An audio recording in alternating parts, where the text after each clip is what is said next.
Have you ever gazed up at Saturn, with its magnificent rings, and felt a strange sense of connection? A pull you can't quite explain. What if I told you that connection might be older than humanity itself? Forget what you learned in school for a moment.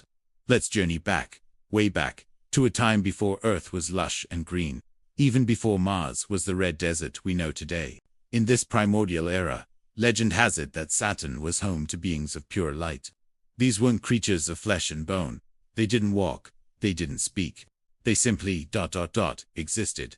They were beings of pure energy, vibrating at a frequency we can only dream of. They communicated not with words, but through the seamless transfer of energy, a silent symphony of consciousness. Imagine an entire world where thoughts, emotions, and ideas flowed like a river of light, connecting every single being into a unified whole. This was the golden age of Saturn. But nothing, not even a paradise of light, lasts forever. The planet's magnetic storms, once a gentle hum, began to rage with unimaginable violence. These cosmic tempests threatened to tear the very fabric of their light-based existence apart. The beings of Saturn, facing annihilation, had to make a choice. They needed to find shelter, a new home, somewhere in the fledgling solar system.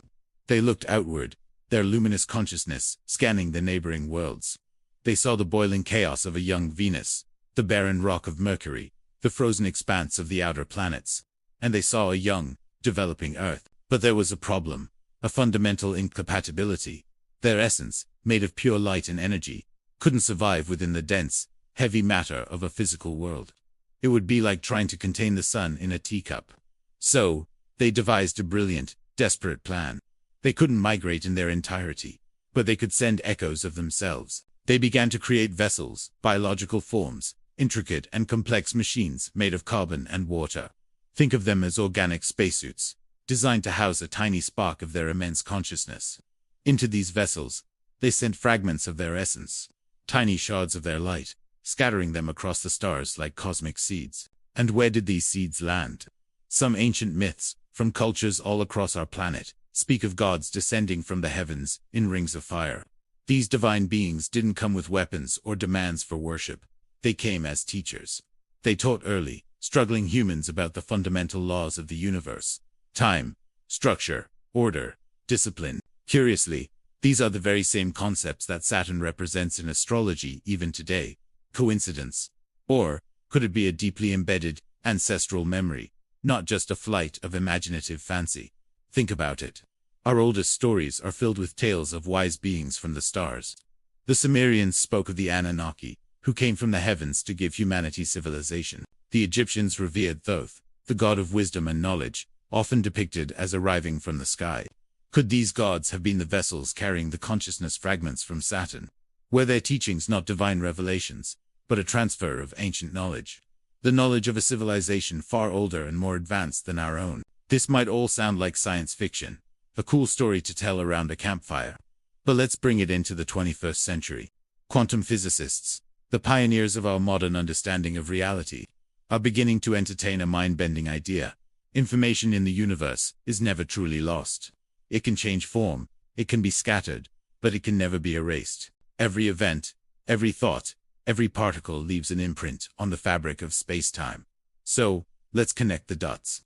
If information is never lost, what happened to the consciousness of those light beings from Saturn? What if that information, that ancient echo, is sleeping deep within our own DNA? A dormant code, a fragment of starlight hidden within our very cells, passed down through countless generations. An echo of a time when we were not just human, but part of a cosmic symphony of light. What if this junk DNA that scientists are still trying to understand isn't junk at all? What if it's a cosmic hard drive, holding the memories and consciousness of our stellar ancestors? It's a staggering thought. This would mean that every one of us carries a piece of Saturn within us, a potential waiting to be unlocked, a memory waiting to be remembered. We are, in a very real sense, the children of the stars. And what would it take to awaken this sleeping giant within us? The story says, the beings of Saturn vibrated, communicating through frequency. Perhaps the key lies there. Maybe we are waiting for the right frequency to return, a cosmic signal that will resonate with the dormant code in our DNA and reawaken that ancient consciousness. A celestial alarm clock set eons ago, scheduled to ring at a specific point in our evolution.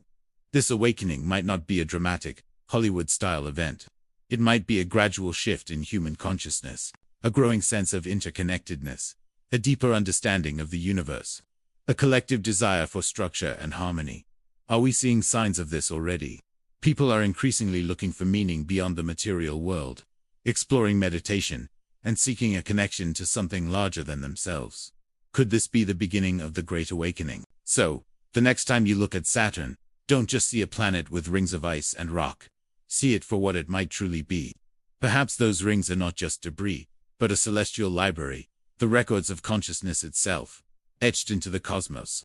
A silent testament to a forgotten past, whispering secrets across the vastness of space.